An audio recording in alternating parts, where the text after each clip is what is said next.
Citoyens, citoyennes, bonjour. Mon gouvernement s'adresse à vous aujourd'hui afin de faire le point sur le conflit avec les maudits étudiants. Récemment, nous avons répondu à leur demande de bonifier notre proposition en faisant passer la hausse de 1 625 $ à 1 778 $, mais ça a encore chialé.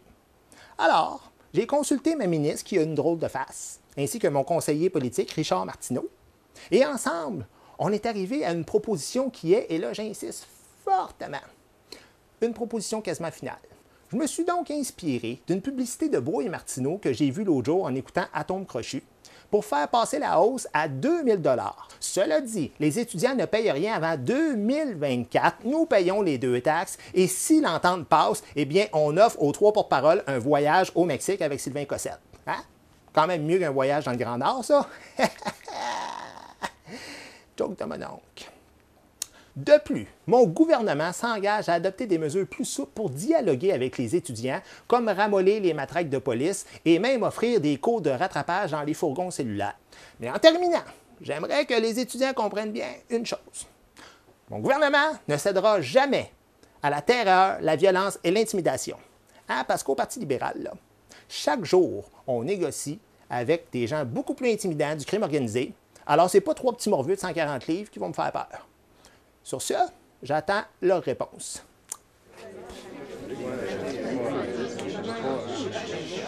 Monsieur Nadeau-Dubois, que pensez-vous des dernières offres du gouvernement? Bon, ben, je vais laisser mes 2 collègues parler, puis après, ben, je vais redire qu'est-ce qu'ils diront, mais de façon baveuse.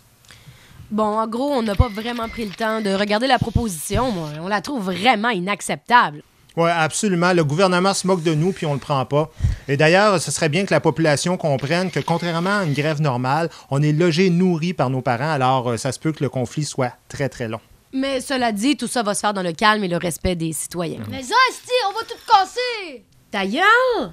On commence à voir, là, la sympathie du public. Ouais, t'as raison. On va tout salir! Oh.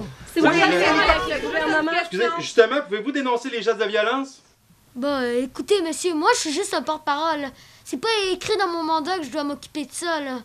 Mais, si ça peut vous faire plaisir, j'approuve pas ça. Genre. Est-ce que c'est vrai que vous avez des intérêts personnels à ce que les manifestations durent le plus longtemps possible?